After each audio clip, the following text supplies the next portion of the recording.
원리를 알면 좋은 결과를 쉽게 얻을 수 있습니다.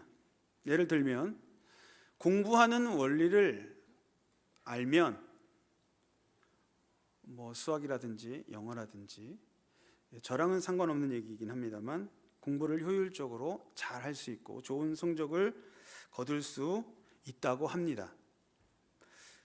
제가 알고 있는 건 이제 농구입니다. 농구를 하면 여러분들이 궁금해하실 내용이 있습니다. 그 3점 슛이 6.25m거든요. 골대에서부터 6.25m가 떨어져 있는데 거기에서 그 선을 밖에서 던지면 이제 3점으로 인정이 되고 그 선 안에서 던지면 2점이 됩니다. 그리고 이제 파울을 얻거나 했을 때 자유투에서 아무도 방해하지 않고 던지면 1점이 되는 겁니다. 농구의 점수가 그렇게 되는데 그 3점 라인 바깥에서 던지면 3점을 얻을 수 있기 때문에 거기서 던지는 것이 굉장히 유리하죠. 그런데 쉽지 않다는 겁니다. 3점 라인 바깥에서 던지는 요령이 있고 거기서 날아가야 하는 그 거리를 계산한 원리가 있기 때문에 그 원리를 알고 요령을 아는 사람들은 그 선 바깥에서 얼마든지 던질 수 있고 그래서 높은 점수를 이렇게 얻을 수 있지만 처음 농공을 잡으신 분들이라든지 그 요령을 모르시는 분들은 던지기조차 쉽지 않습니다. 그 링에 가까이 가기도 쉽지 않는 것입니다. 그리고 제가 얼마 전에 처음 접해 보았는데 요즘 여러분 AI 시대에 챗GPT 또 제미나이 이런 거 들어보셨습니까? 챗GPT는 들어보셨죠? 제미나이라고 구글에서 나온 또 이 AI 프로그램이 있는데 이런 것들을 제가 한번 공부를 해봤습니다. 얼마 전에 이제 제가 공부를 한번 배워봤는데 거기에는 이제 인공지능, AI 이런 단어들 우리가 잘 아는 단어들 말고 프롬프트라든지 무슨 잼스라든지 이런 어려운 그런 프로그램들이 또 있습니다. 많은 종류의 그런 프로그램들이 있는데 이런 프로그램들은 이제 프롬프트라든지 어떤 그 AI 프로그램들을 잘 작동시키는 어떤 원리들을 알면 그 AI, 챗GPT나 제미나이나 이런 것들을 아주 효율적으로 잘 사용할 수 있습니다. 예를 들면 PPT, 파워포인트를 만드는, 보통은 이제 파워포인트를 띄워서 하나하나 다 그림을 불러오고 글씨를 써서 이렇게 만들지 않습니까? 저도 그렇게 만들어 왔는데 이걸 배워보니까 그냥 어떤 주제를 하나 주고 몇 장짜리 PPT를 만들어줘. 그러면 그거에 대한 자료를 그 AI가 다 끌어와서 그걸 가지고 자료를 예를 10장짜리 만들어줘. 그러면 10장짜리로 PPT 화면을 딱 만들어주는 겁니다. 그리고 이런 것들을 만들 수 있는 어떤 그런 원리를, 그런 프로그램들을 사용할 수 있는 원리를 알게 되면 좋은 결과를 아주 쉽게 얻을 수 있게 된다라고 하는 것입니다. 이렇게 원리를 아는 것과 모르는 것은 큰 차이가 날 수밖에 없습니다. 오늘 본문에서도 다윗은 하나님의 복을 받는 원리를 아는 사람으로 우리에게 기록되어 있습니다. 그리고 저와 여러분들에게도 그 방법을 알려주고 있습니다. 바로 영원한 하나님 나라를 세우실 하나님의 약속을 받아 누리는 방법입니다.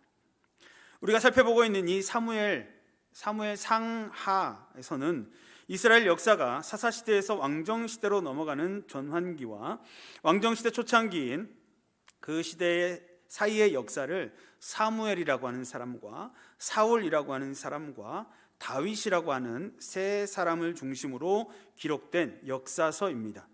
이 사무엘상과 사무엘하는 히브리 원문에 보면 한 권입니다. 우리는 사무엘상권과 사무엘하권 두 권으로 나눠져 있지만 원래는 한 권짜리입니다. 그런데 이렇게 사무엘상과 사무엘하로 나눌 수 있는 기준이 하나 있는데 그 기준은 바로 사울 왕의 죽음입니다. 사무엘하 1장 1절에 보면 사울의 죽은 후라 이렇게 시작하고 있습니다. 사울의 죽음이 사무엘상과 사무엘하를 나누는 기준이 되고 사울의 묵은 시대가 가고 다윗에 의한 새 시대가 도래한다라고 하는 사실을 그렇게 암시해 주는 그 기준이 바로 사울 왕의 죽음입니다. 그리고 이제 사무엘하, 우리가 오늘 읽었던 이 본문이 기록되어 있는 사무엘하는 다윗 시대, 다윗이 그 주인공으로 기록되어 있는 시대이고 이 내용, 특히 오늘 우리가 읽은 이 사무엘하 7장 안에는 다윗 시대에 있어서 가장 주목할 만한 사건 중 하나가 기록이 되어 있습니다. 일명 다윗 언약이라고 불리는 하나님의 약속의 말씀입니다. 사무엘하 7장 4절부터 17절까지 기록되어 있는 이 다윗 언약은 다윗이 하나님의 성전을 건축할 마음을 가진 것을 계기로 하나님이 나단 선지자를 통해 주신 언약입니다.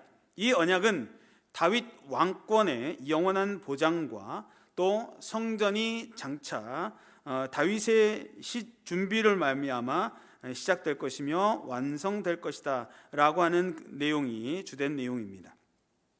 이 언약에 의하면 하나님은 다윗과 그 후손이 범죄할 경우에 징계는 하시지만 그들을 영원히 버리지는 않겠다라고 약속하셨습니다. 이 약속에 따라서 하나님은 비록 다윗이 범죄하였지만, 그래서 그에게 징계는 내리셨지만 그의 왕권은 계속해서 보호해 주셨던 것입니다.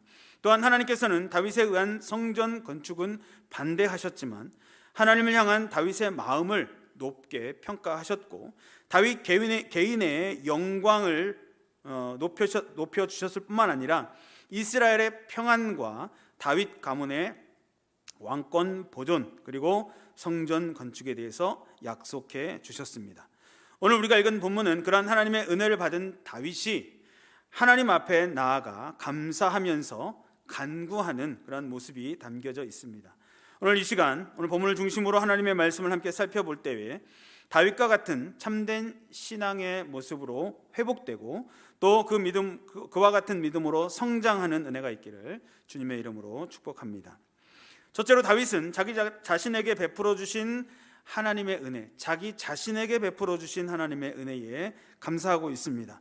본문 18절부터 21절까지 말씀입니다.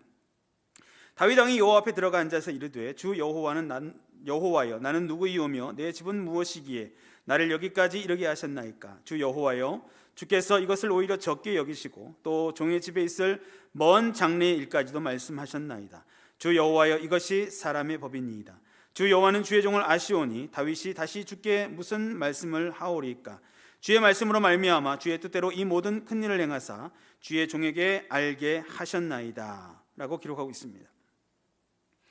4절부터 17절까지 성전 건축을 열망하는 다윗에게 주신 하나님의 언약을 기록하고 있는데, 그 언약을 받은 다윗은 하나님의 그 약속, 하나님께서 복 주마라고 약속하셨던 그 약속에 대해서 감사하며 기도를 드리고 있습니다. 먼저 다윗이 감사 기도를 드리는 장소에 대해서 말씀하고 있습니다. 여호와 앞에라고 본문은 말씀합니다. 이것은 하나님의 궤를 가리킵니다. 다윗이 기도한 것은 하나님의 궤를 두려고 예비하였던 장막이었습니다. 앉아서라고 번역된 단어는 당시 하나님의 궤 앞에서 사람들이 취했던 관례적인 자세가 두 가지가 있는데 서 있든지 무릎을 꿇는 것이었습니다. 그래서 문맥상 이 앉아서라고 번역된 단어는 하나님의 궤 앞에 무릎을 꿇고라고 해석할 수 있습니다. 그리고 이 모습은 다윗이 하나님의 궤 앞에서 오랫동안 머물렀다라고 하는 것을 우리가 생각할 수 있습니다. 주 여호와여라고 하는 호칭은 사무엘하 중에서도 오늘 본문에 기록된 다윗의 기도 안에서만 7번이나 사용된 매우 독특한 하나님을 향한 호칭입니다. 이것은 창세기 15장에서 아브라함이 하나님을 부를 때 사용했던 호칭과 동일한 호칭입니다. 여기에까지라고 하는 것은 다윗이 지금 현재 자기가 왕이 되어 있지만 과거와 현재의 모습을 하나님과 연관시켜서 지금 생각하고 있는 것입니다. 다윗은 자신의 모습과 자신의 배경이 비천하고 보잘것없다라고 하는 사실을 인정하고 있으며 하나님 앞에서 그것을 고백하고 하나님의 놀라운 은혜에 대해서 이야기하고 있는 것입니다. 종의 집에 있을 먼 장래의 일까지 말씀하셨다라고 하는 말은 다윗이 과거와 현재까지 베풀어 주신 하나님의 은혜뿐만 아니라 장래에도 자신의 가문에 베풀어 주실 하나님의 복을 주실 하나님의 놀라운 약속을 기억하고 그것에 대해서 이야기하는 것입니다. 주의 말씀으로 말미암아라고 하는 것은 주의 말씀 때문에 또는 주의 말씀을 위하여라고 하는 두 가지 뜻으로 해석할 수 있는데, 하나님께서 큰 일을 행하신 이유가 하나님의 약속 때문이다라고 하는 의미, 또 하나는 하나님이 큰 일을 행하신 목적이 하나님의 약속을 성취하기 위한 것이다 라고 하는 두 가지 의미로 해석이 될 수 있습니다. 즉 하나님께서 다윗에게 복을 주시고 은혜를 베푸신 이유는 하나님의 전적인 의지와 하나님의 계획으로 인한 것이고, 그 내용은 다윗의 집을 통해서 하나님의 뜻을 나타내시는 것이었다라고 하는 것입니다. 그리고 그 목적은 하나님의 약속을 성취하시기 위해서였다라고 하는 것입니다. 또 다윗은 이 모든 큰 일을 행하사 주의 종에게 알게 하셨나이다 라고 기도하고 있습니다.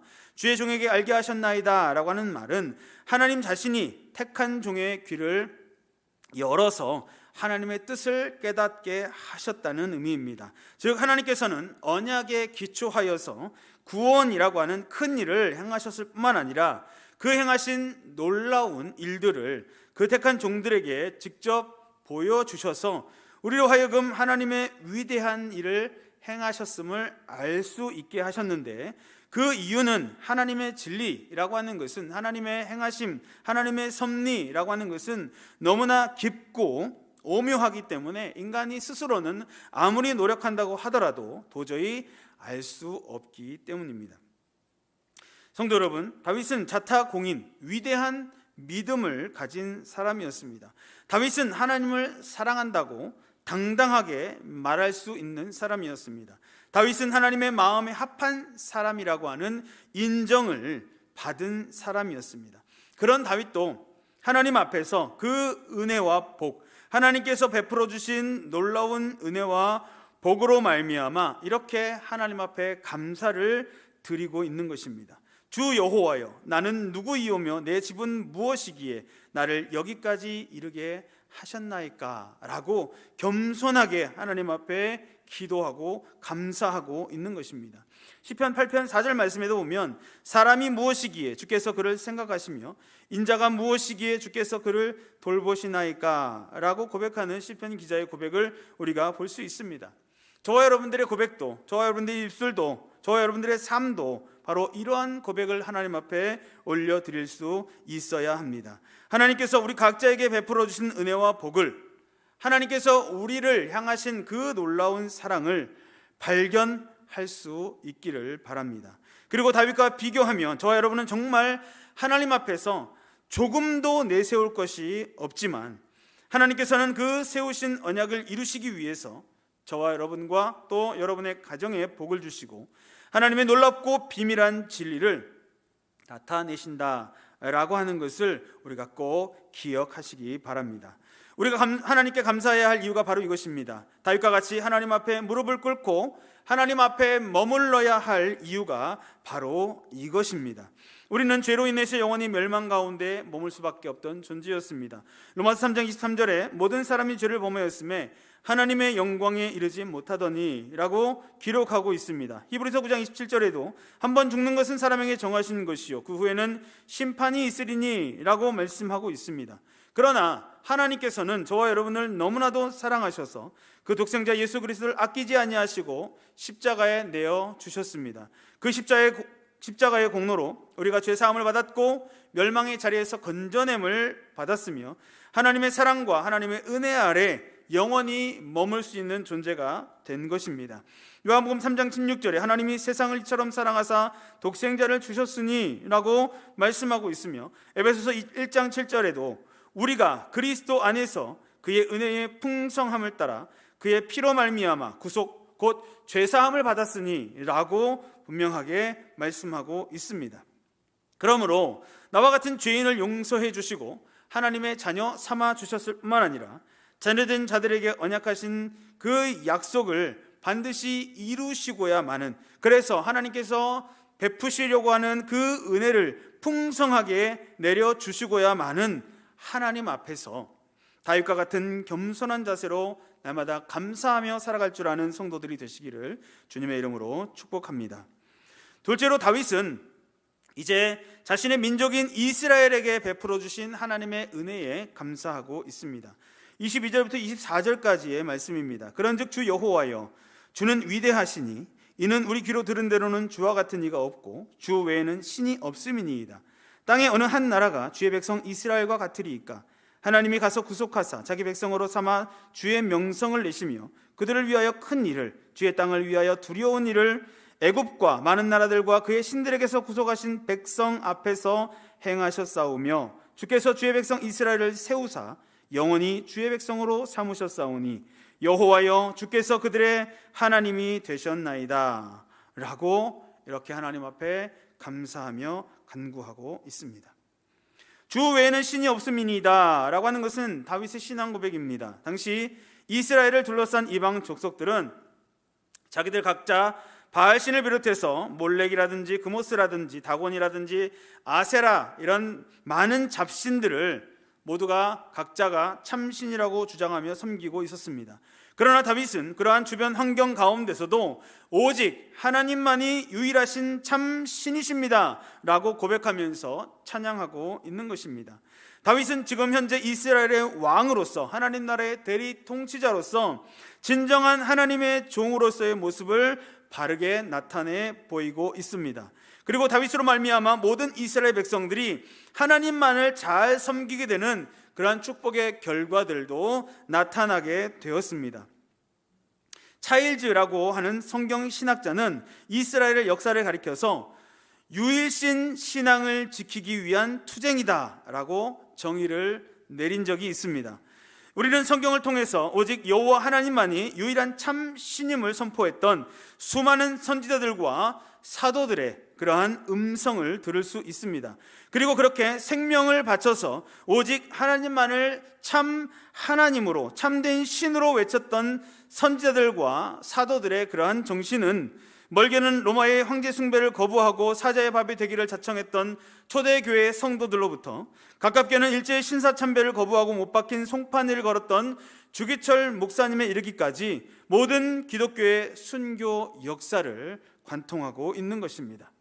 성도 여러분, 세상에는 하나님을 제쳐두고 수많은 잡신들을 제각기 하나님이라고 주장하며 섬기기를 강요하는 그러한 단체들이 많이 있습니다. 알라만이 참신이며 마호메트 외에는 사도가 없다고 주장하고 매일 하루 5번씩 알라 앞에서 절하기를 강요하는 이슬람교로부터 시작하여 신은 따로 있는 것이 아니라 바로 당신이 진정한 신이다 라고 외치는 뉴에이지 사상, 그리고 신은 곧 돈이다 라고 주장하는 물질 만능주의, 황금 만능주의 사상에 이르기까지 유형무형의 온갖 신들이 우리 주변에 난무하고 있는 것입니다.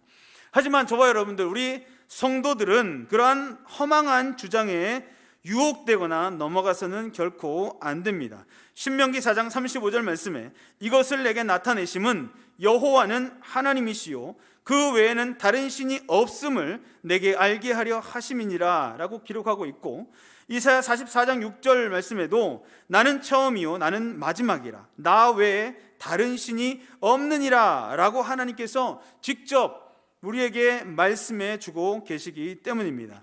그러므로 오히려 우리는 그들을 향해서, 세상을 향해서, 하나님을 믿지 않는 자들을 향해서 오직 하나님만이 참 신이시다 라고 담대하게 선포할 수 있어야 합니다. 그것이 바로 하나님이 택하신 백성, 영적인 이스라엘이 가져야 할, 그리고 지켜야 할 바른 신관이라고 하는 것입니다. 또한 우리는 하나님의 자녀인 것을 자랑스러워할 수 있어야 합니다. 왜냐하면 하나님께서 친히 우리의 하나님이 되어 주셨기 때문입니다. 23절에 보니까 다윗은 하나님께서 이스라엘 백성들을 구원하시기 위해서 베푸셨던 놀라운 하나님의 역사, 기적들을 열거하면서 땅의 어느 한 나라가 주의 백성 이스라엘과 같으리까 라고 그렇게 노래하고 있습니다. 주의 백성 이스라엘이라고 하는 것은 하나님으로부터 택함을 받은 선민이라고 하는 의미를 포함하고 있습니다. 주의 땅을 위하여 두려운 일을 애굽과 많은 나라들과 이스라엘 백성 앞에서 행하셨다라고 하는 것은 출애굽으로부터 시작하여서 가나안 정복에 이르기까지, 그리고 그 이후에 다윗 시대에 이르러 견고한 이스라엘 왕국을 수립하기까지의 수많은 과정들에 하나님께서 베풀어 주신 은혜를 말하는 것입니다. 출애굽기 19장 5절과 6절 말씀에 보면 세계가 다 내게 속하였나니 너희가 내 말을 잘 듣고 내 언약을 지키면 너희는 내 열국 중에서 내 소유가 되겠고 너희가 내게 대하여 제사장 나라가 되며 거룩한 백성이 되리라 라고 기록하고 있는 것이 바로 그 증거입니다. 다윗은 주께서 그들의 하나님이 되셨다라고 하는 이 사실을 굳게 믿고 있었을 뿐만 아니라 이 사실에 대해서 매우 큰 자부심을 가지고 있었습니다.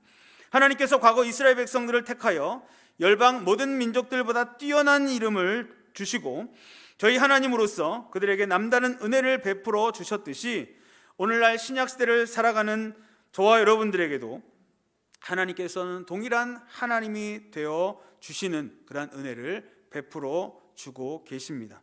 그러므로 저와 여러분들은 이 땅에 살아가는 현재의 모습이 어떠하든지 또 그 누가 어떠한 말을 하든지 천국의 시민권을 가진 하나님의 백성이요 영원한 하늘나라의 상급을 유업으로 받은 자들이기 때문에 우리는 그리스도인 곧 하나님의 백성이라고 하는 사실에 자부심을 가질 수 있어야 하는 것입니다. 오늘 다윗이 하나님 앞에서 감사하면서 고백하였던 이스라엘이 하나님의 백성인 것에 대한 자부심을 우리도 역시 동일한 자부심을 가지고 택하신 자들에게 놀라운 은혜를 베푸시는 하나님 앞에서 날마다 큰 감사와 기쁨으로 영광을 돌려드리는 우리 온 교회가 되시기를 주님의 이름으로 축복합니다. 셋째로 다윗은 자신과 후손에게 주신 언약을 반드시 성취해 달라고 간구하고 있습니다. 본문 25절부터 29절까지 기록된 내용입니다. 본문 18절부터 24절까지 이 두 번째 단락까지의 다윗의 기도는 주로 과거에서 현재까지 베풀어 주신 하나님의 은혜에 대해서 감사하는 내용이었습니다. 그렇다면 본절부터 시작되는 이 25절부터 시작되는 기도는 하나님의 언약에 대한 본격적인 간구로 현재부터 미래에 이르기까지 그 약속하신 언약을 이루어 주시기를 간구하는 내용입니다. 말씀하신 것을 말씀하신 대로라고 이야기하고 있습니다. 언약의 말씀을 약속하신 대로 행하여 주시기를 원하는 다윗의 표현입니다. 이것은 성전을 짓겠다라고 하는 자신의 계획을 받아주지 않으신 하나님의 뜻을 겸허하게 수용하는 순복의 자세이기도 합니다. 어거스틴은 이 다윗의 모습을 보고 그리스도인의 최대의 미덕에 대해서 이렇게 얘기합니다. 그리스도인의 최대의 미덕은 첫째가 겸손이요, 둘째는 겸손이요, 셋째도 겸손이다. 이런 유명한 말을 남겼습니다. 자, 겸손이라고 하는 것이 무엇입니까? 특히 하나님과의 관계에 있어서 진정한 겸손이라고 하는 것은 과연 어떠한 모습을 말하는 것이겠습니까? 예배 드릴 때 자세를 단정히 하고 경건한 모습을 유지하는 것, 그것도 물론 겸손입니다. 그러나 진정한 겸손이라고 하는 것은 하나님의 뜻을 기꺼이 수용하는 마음입니다. 비록 하나님의 말씀이 나의 뜻과 다르고 인간적인 관점에서 많은 차이가 난다고 하더라도 그 하나님의 말씀에 순종하는 것, 그것이 바로 진정한 겸손이다라고 하는 것입니다. 아브라함이 그러했습니다. 하나님께서 아브라함을 가장 기뻐하셨을 때가 언제였습니까? 그것은 바로 창세기 22장에서 하나님께서 이삭을 제물로 바쳐라 라고 말씀하시는 명령에 온전히 순종했을 때였습니다. 그러므로 우리는 하나님 앞에 외적인 경건의 모습을 갖추기 전에 먼저 내면적으로 하나님의 뜻을 기꺼이 인정하고 수용하는 내면적인 겸손의 자세를 갖추어야 합니다. 사무엘상 15장 22절 말씀, 순종이 제사보다 낫고 듣는 것이 순양의 기름보다 나으니 라고 사무엘 선자가 이야기했던 것처럼 하나님께서는 그 말씀에 순종하는 것을 더 기뻐하신다라고 하는 것을 우리가 기억해야 하는 것입니다. 만군의 여호와는 이스라엘 하나님이라 하게 하옵시며 주의 종 다윗의 집이 주 앞에 견고하게 하옵소서라고 구체적으로 이제 다윗은 자신의 가문과 이스라엘 백성들이 받아야 할 복에 대해 간구하고 있습니다. 또 28절과 29절에도 반복적으로 그 내용을 간구하고 있습니다. 종의 집에 복을 주사 주 앞에 영원히 있게 하옵소서, 주의 종의 집이 영원히 복을 받게 하옵소서라고 간구하고 있습니다. 다윗은 하나님을 떠난 삶이 어떠한 삶인지 잘 알고 있었습니다. 그래서 자신과 그 가문 그리고 선민으로 택함을 받은 이스라엘이 결코 하나님을 떠나지 않게 되기를, 그래서 결국 하나님 안에 머무는 자들이 받는 복을 받아 누리기를 소망하고 있는 것입니다. 내가 너를 위하여 집을 세우리라 라고 하는 것은 다윗이 하나님의 복을 요구할 수 있는 근거가 됩니다. 다윗이 하나님을 위하여 집을 세우리라 라고 하는 계획을 가지고 있었는데 오히려 하나님께서는 그러한 아름다운 마음을 가진, 그 선한 마음을 가진 다윗의 가문을 복 주시기로 약속하셨던 것입니다. 이와 같이 하나님을 기쁘시게 하는 자들에게 하나님은 더 크신 은혜를 베풀어 주십니다. 하나님이 우리에게 원하시는 것, 그것은 결코 어려운 것이 아닙니다. 하나님을 기쁘시게 하는 것들이 무엇입니까? 하나님이 원하시는 것을 행하는 것입니다. 하나님이 명령하시는 것을 우리가 순종하는 것입니다. 예를 들면 주일 성수입니다. 주일 성수는 하나님의 시간을 인정하고 하나님께 그것을 드리는 것입니다. 창조주 하나님께서 거룩하게 구별하시고 쉬도록 명령하신 날입니다. 또 11조가 있습니다. 11조는 하나님의 물질을 인정하고 하나님께 드리는 것입니다. 온전한 11조를 통해서 하나님께서 약속하신 복을 받을 수 있습니다. 전도는 하나님의 행하신 일을 인정하고 우리의 삶을 하나님께 드리는 행위입니다. 예수님께서 가장 기뻐하시는 일이고 하나님께서 우리 성도들에게 주신 명령이고 사명입니다. 주님 다시 오실 때까지 감당해야 할 우리의 사명, 그것이 바로 전도입니다. 기도는 우리의 영적인 호흡이자 하나님의 뜻을 발견할 수 있는 통로입니다. 날마다 기도하는 일을 쉬지 말아야 하는 것입니다. 우리의 믿음을 주님 앞에서 나타낼 때에 하나님은 우리에게 더 큰 복을 약속해 주시고 우리는 그 약속을 근거로 하나님 앞에 간구할 수 있는 것입니다. 다윗은 그 원리를 잘 알고 있었습니다. 서두에도 말씀드렸듯이 원리를 알면 그 결과를 쉽게 도출해낼 수 있다라고 말씀을 드렸습니다. 다윗이 바로 하나님의 복을 받을 수 있는 원리를 알고 있었던 것입니다. 그래서 그는 하나님의 놀라운 복을 받아 누렸습니다.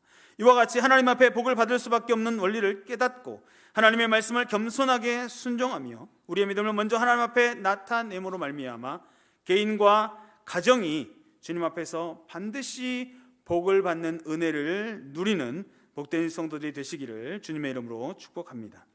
성도 여러분, 다윗은 하나님의 도우심으로 말미암아 사방의 대적을 파하고 정치적인 안정을 찾게 되었습니다.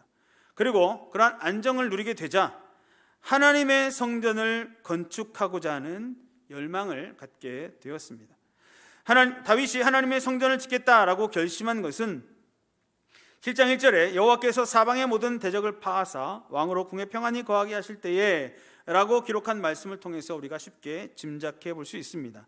다윗이 하나님의 성전을 건축하려고 했던 것은 자신의 궁전은 휘황찬란한 데 비하여 여호와의 법궤가 모셔져 있는 성막은 너무나도 초라했기 때문입니다. 이러한 다윗의 자세는 할 수만 있으면 선한 일에 힘써서 하나님을 기쁘시게 하려는 참된 성도의 바른 자세입니다. 그러나 하나님께서는 다윗으로 하여금 하나님의 성전을 짓지 못하도록 하셨습니다. 그 이유는 무엇입니까?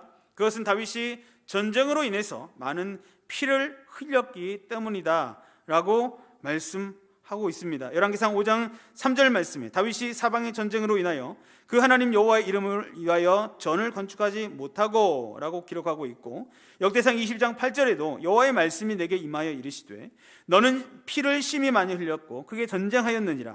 네가 내 앞에서 땅에 피를 많이 흘렸은즉 내 이름을 위하여 전을 건축하지 못하리라 라고 말씀하셨습니다. 그러나 다윗은 낙심하지 않았습니다. 하나님의 뜻은 우리와 다르기 때문입니다. 다윗은 오히려 하나님의 뜻을 겸손히 받아들이고 하나님 앞에 나아가 과거와 현재에 이르기까지 하나님의 은혜를 되살펴보고 감사하였습니다. 또한 장래에 주시기로 약속하신 그 하나님의 축복의 약속을 소망하였습니다. 참으로 하나님 앞에 사랑을 받을 만한 그러한 믿음의 자세가 아닐 수 없는 것입니다. 오늘 우리는 다윗의 기도를 통해서 하나님의 은혜를 다시 한번 생각해 볼 수 있습니다. 다윗의 기도가 저와 여러분에게 하나님의 놀라운 복을 받아 누릴 수 있는 그러한 방법을 우리에게 제시해 주고 있는 것입니다. 저와 여러분에게 이미 베풀어 주신 하나님의 사랑을 발견하고 감사하는 성도들이 그러므로 되시기를 바랍니다. 또한 하나님을 사랑하고 하나님을 먼저 생각하였던 다윗의 마음을 본받는 그러한 믿음이 되시기를 바랍니다. 그리고 하나님의 말씀을 온전히 수용하였던 다윗의 겸손을 배우고 하나님의 약속을 의지하여 하나님께 간절하게 간구하는 그러한 성도들이 되시기를 바랍니다. 이 밤에도 하나님께서 하나님의 택한 백성들에게 약속하신 축복의 말씀을 온전히 믿고 하나님 앞에 간구함으로써 그 언약하신 것을 반드시 이루시고야만은 신실하신 하나님의 은혜를, 하나님의 놀라운 역사를 풍성히 경험하게 되는 복된 성도들이 다 되시기를 주님의 이름으로 축원합니다. 기도하겠습니다. 하나님 아버지, 오늘도 우리의 발걸음을 주의 전으로 인도하여 주시고 기록된 성경 말씀을 통해서 하나님의 뜻을 깨닫게 하시니 감사합니다. 우리로 하여금 다윗과 같이 하나님 앞에서 날마다 선한 마음을 갖게 하여 주시고 하나님의 뜻을 분명히 깨닫고 하나님이 기뻐하시는 믿음의 길을